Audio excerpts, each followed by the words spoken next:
Race 9 of Season 14, and we are in Sanya. UK ball on pole from Seb Ocampo and Daniel Bogdasarov. Then it's Akari, Marcus Nelson, Ravo, and Enoch Huey. Solos Kind starts 8th from Yuki Suo and Bob starting 10th. Then it's David Camino, Jaco Tigranes, Mahavir Raghunathan, Theodore Schumacher, and Lawless Leclerc. Hyanet Babness are only 16th. Then it's Daf Sanchez and F1 World, Pastor Maldonado, Leo, Milrez, and JD Venter.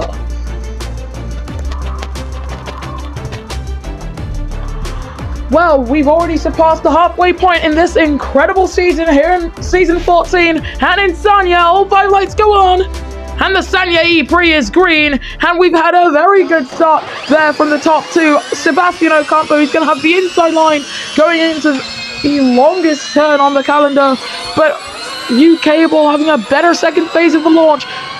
Daniel Bogdasarov and Ocampo been swiped by Akari coming through turn 1, but out of 2, so Ocampo getting back up into second place. So it is UK ball from Ocampo. There goes Akari, he sends it up the inside and he hits! He has hit! Collided with Sebastian Ocampo.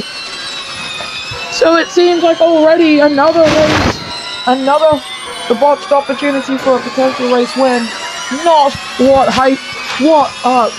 Pinnacle would have wanted. Speaking of hyperdrive, however, Ravo alongside with Solos Kind sending it down the inside, almost hitting the wall. Camera with a time penalty, has out of the race, has gone Mahavir Raghunathan. Oh my goodness me! What is up with that Red Bull car? He's literally on the wall. Milrez seemingly involved in that. He's facing the wrong direction. Looks like he must have spun. Yuki Suo missing part of his front wing. He's going to have to come into the pits to repair that. What an opening lap. What an opening lap. That is the only words that can leave my mouth. What an opening lap. However, virtual safety car ending. It's one of the wettest days here in this championship. UK ball leading from Ocampo and Akari with a 5-second time penalty, so not Akari's day to try and bag a first race win. Akari's actually been one of the better drivers this season. He's been very consistent in how he's presented his races, but he's also been very consistent in him not winning, sadly. UK ball sending his fastest first sector of anyone. And we're looking to try and get some team radio here in Sanya. JD Venter setting a fastest first sector of anybody.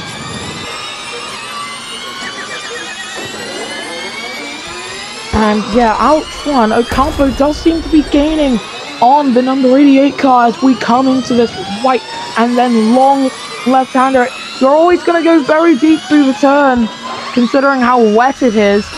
And it's all about managing the car and your expectations coming through it. Ocampo, he's getting quite the slipstream from UK ball ahead of him. He's getting very close. He's been pushed to the inside line. He's sending it down the inside on the British driver. And the Philippine 76 takes the lead. Ocampo to the race lead. UK ball takes it back, however. It was an audacious move, and it just hasn't quite paid off in that second part. So UK ball still holding the race lead from Ocampo and Akari. However, Sebastian Ocampo taking the fastest lap there, but he has dropped off the back of UK ball by quite a bit. 7/10 of a second now. JD Venter, he's been setting some absolutely rapid lap times as well, but he's only in 17th place. He's 2 seconds off the back of Pastor Maldonado, but JD Venter is a clutch performer. Akari has been passed by Ravo there. It was the inside line for the Italian driver. Venter setting the fastest first sector of anybody in 17th. He's nowhere near the back of Pastor Maldonado. He's 9/10 away. And looking at Yuki Suo, he came into the pits to change that front wing. And it might as well just be day over for the Japanese driver. Ravo currently in 4th place. He's 5 seconds off the back of Akari. If he wanted to, he could try and make a lunge, which should see him up into at most 2nd. Definitely third. Going into this very tight hairpin, but no one in the top 4 risking the overtake. They're all going very deep. Is the track drying? Because if there are any dry patches on the track, these wet tires will absolutely hate it. They will overheat the second they touch a dry part of the track or even the grass, as into the pits comes most of the field. Very unkind words from Akari after whining about that 5-second time penalty. They are double stacking at Braun, and that's put Sebastian Ocampo into the lead ahead of UK Law and Carlos Kynes now third. Marcus Nelson fourth. Akari drops to fifth. It's Potato Schumacher sixth. Revo seventh. And Sanchez eighth. Bob ninth. Yui 10th. And this isn't going to be the great leveler everyone wants, but it's going to help out this man. Sebastian Ocampo leads the championship by 20 points. And, oh, Yuki Suo's gone on to soft tires. Soft tires go on to the Rodin Toyota number 19 car. It is apparently dry, or at least should be, come the end of this lap. There is still a lot of standing water there. You can see that rain lights on the back of these cars still on. And so it's not completely dry out there just yet, but the rain has stopped falling. And coming through the final sector on board with Sebo Campo. And we have a virtual safety car. Lala Leclerc out of the race. And airborne as well. Jaco Tigrades. Oh my goodness me. What a crash there. NF1 over the track limits warning. As now the drivers come into this tight hairpin. It is no longer aware in the slightest. Ocampo struggling to keep his car pointing in a straight line. UK will also struggling with the same thing. As soon as we get back green, there is a very high likelihood of drivers crashing into the wall. Look at how wide Theodore Schumacher is going. And through this part of the track, virtual safety car ending, so they are going to start to ramp up the speed. I think the back of the pack could be under threat here to hitting the wall. Maldonado getting on the power. It's very treacherous out there if you're on the inters. I wouldn't recommend it one bit. So, out of the pits, Ocampo on softs, U-Cable on softs rather, with Ocampo on the mediums. Kynes is in third, he's on softs. It's Nelson fourth on the mediums. And Akari is going to remain, he's going to take back fifth. But he's still got that time penalty. He is 12 seconds off the lead. So those two consecutive pit stops have not helped Akari, but they have helped Yuki Suo, currently 8th place, after having to come into the pits earlier in this race. Gonna see if we can get any more team radios. There goes Theodore Schumacher back up into P8. It's very, very nice. And there goes Yuki Suo, and he spun it. Suo with a time penalty, and he's missing part of his front wing. He's gonna pit again, as I was praising him for coming in at just the right moment. He's gonna have to pit again. And that's just not great at all. He's lost part of his front wing. He has lost part of his front wing, unfortunately. But luckily for him, no car after switching to drive has retired from this race. It is still Ocampo from U-Cable, from Kynes out here on lap 5. Revo with DRS. Can he close in on Akari? Doesn't really need to.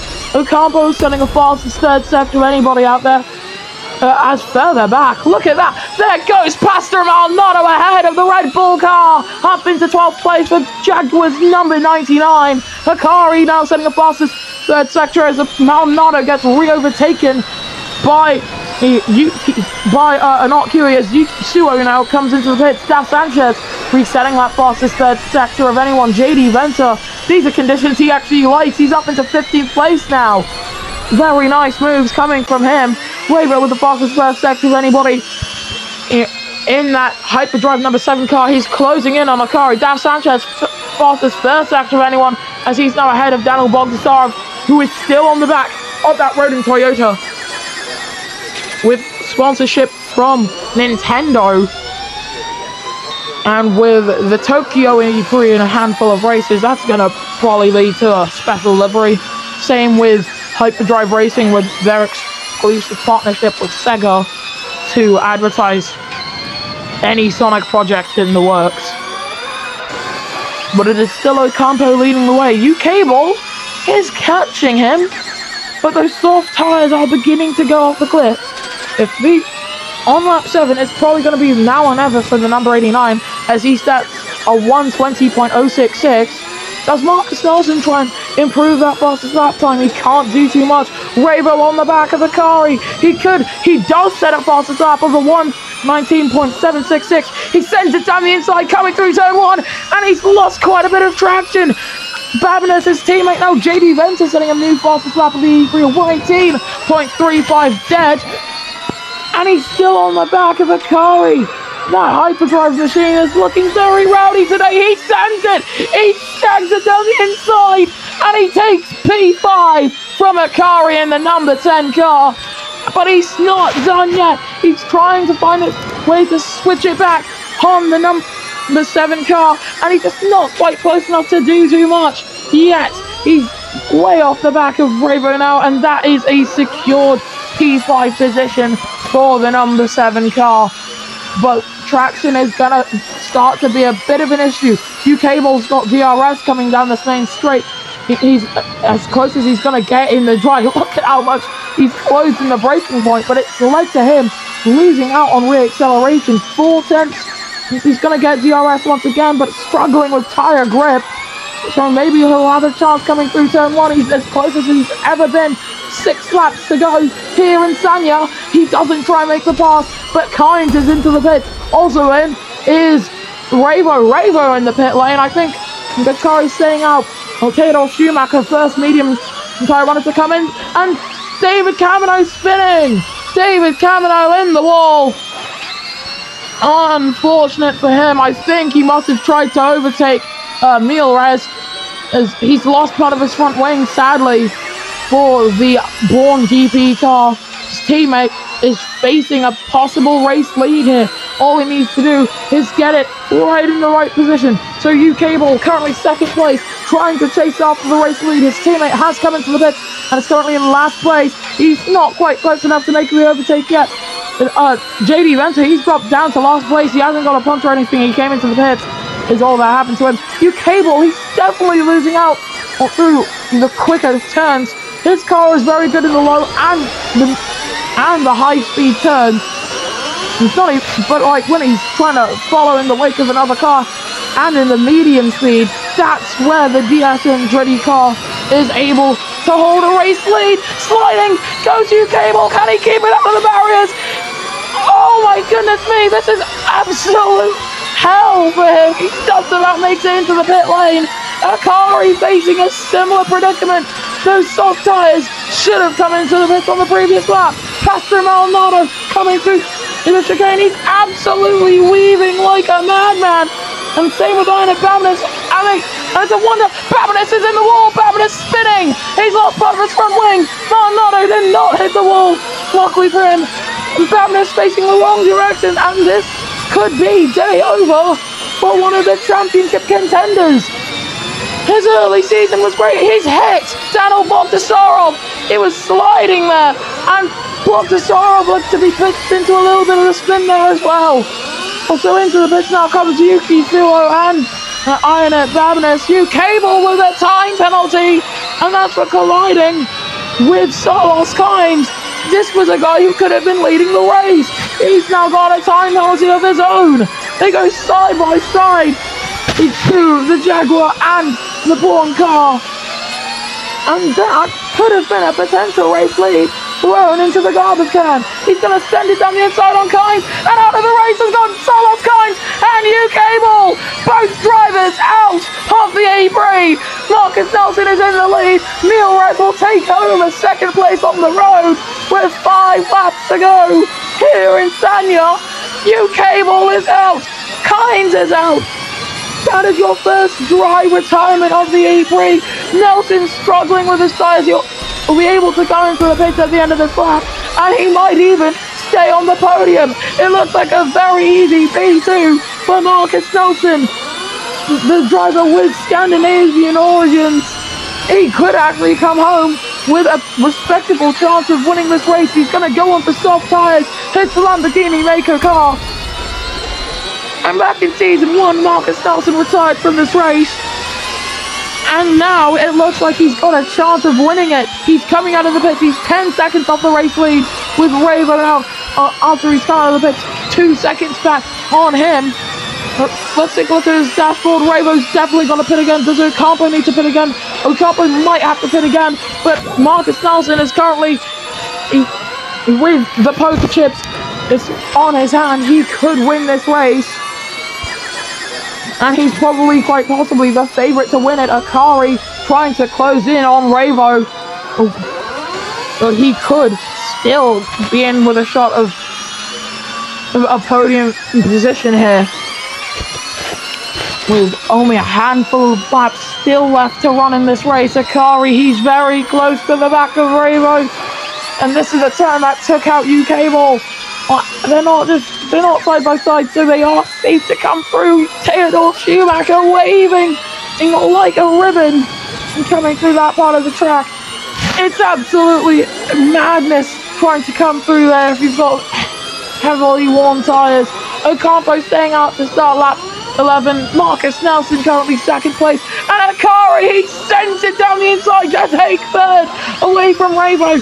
Remember, he's still got a 5-second time penalty to his name.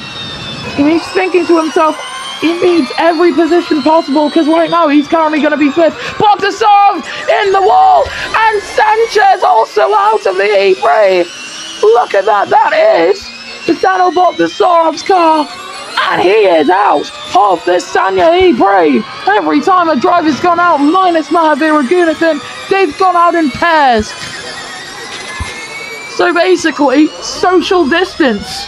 It's funny because we're in China.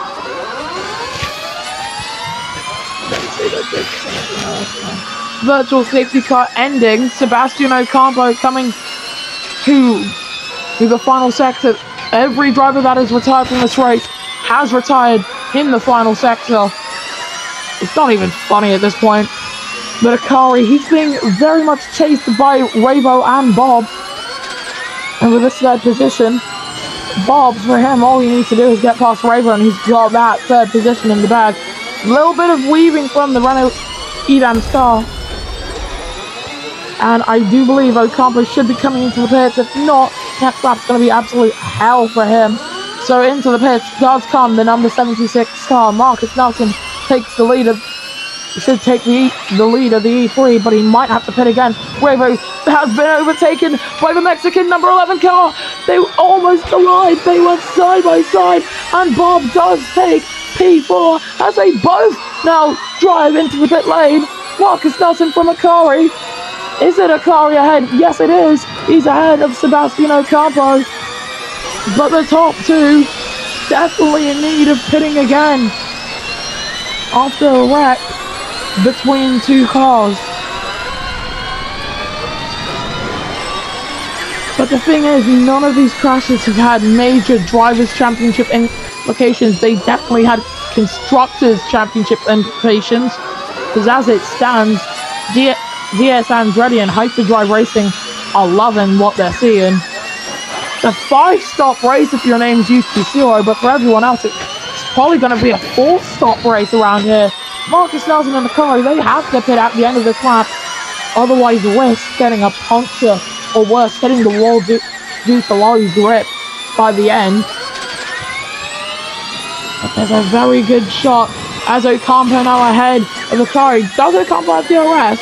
Yeah, Ocampo's got DRS, but he's still under threat from Akari somehow. They're drawing level. This could be Akari's chance to retake second place on the road, forcing Ocampo wide. Spatial awareness kicking in.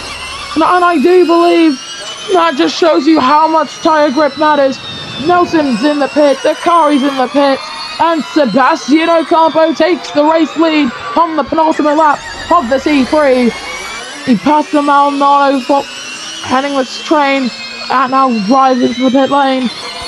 We're only going to know the real finishing order at race's end. Let's take a look at JD Venter. He's definitely going to be able to come home and to finish this race. Question will be, how worn will his tires be, there's a very good chance that someone might actually end up with a puncture at the end of this. Is if they say try to go too long. Babness, however, in the pit, he's got a 5-second time penalty to his name. It was literally no use trying to go for the race win, said Akari. He's now down to P7 after coming out of pit lane. And on this penultimate lap then, it's Ocampo from Nelson. The gap between first and second, 12 seconds.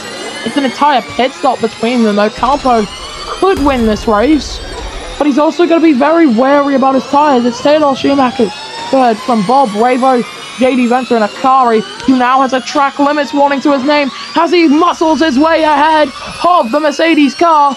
Now, it's going to be a drag race. It's going to come down to DRS quite possibly for Akari. No, it's not. JD Venter absolutely striding away. And not Akari getting ahead. It's the final lap here in Sanya. And Akari just not really close enough to even think about making a move yet. He's got the inside line going into the final turn. And into the wall has gone JD Venter. Second place in the Drivers' Championship, forced into the wall. And out of the race has gone the number 23 car. That does have major championship implications, because now Mercedes score no points. The man second in the Drivers' Championship scores no points. And we are now under virtual safety car as the race leader, Sebastian Ocampo, makes his way and approaches the final sector of this racetrack. You couldn't write it in the slightest. I cannot believe it. Virtual safety car ending, and this man, Sebastian Ocampo, he took the race. He sprint last time out in Lagos. He's about to go 2-4-2 with an increasing lead in his Drivers' Championship that will increase it from 20 to 45 over JD Venter.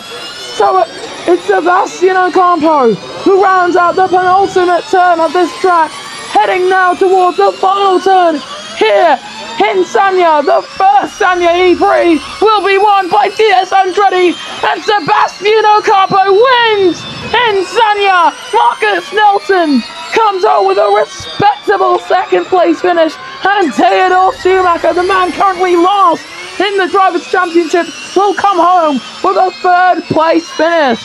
Then it's Bob, Ravo, your top 5. Akari is 6th, but with that 5-second time penalty, keep an eye on that gap, keep an eye on it.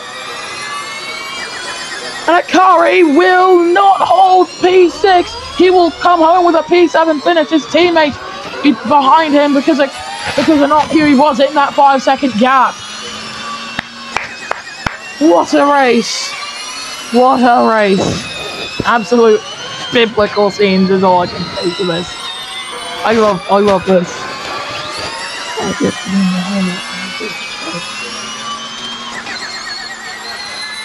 And Babin is taking the fastest lap at the end. Sneaky. But this is the podium. Sebastian Ocampo, after quite the craziest race of the season, wins from Marcus Nelson and Theodore Schumacher. Then it's Bob, Ravo, and Okiri Akari and Leo, the top 8. Just outside of that, you have Pastor Maldonado, Mio Rez, and MS1 World, the top 11. David Camno, 12th. Yuki Shiro, 13th. And Babinus, 14th. Your finishers.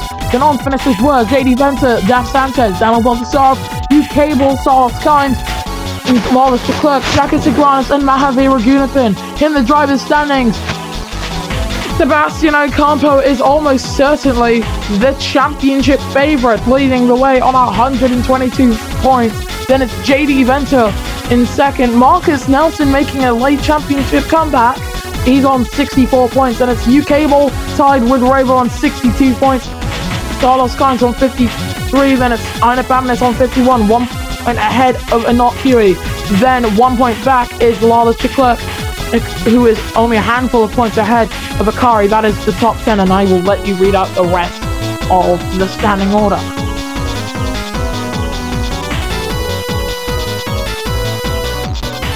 In the constructors' standings, heading into the next round in Tokyo, DS Andretti lead the way on 133 points from Mercedes Formula E team.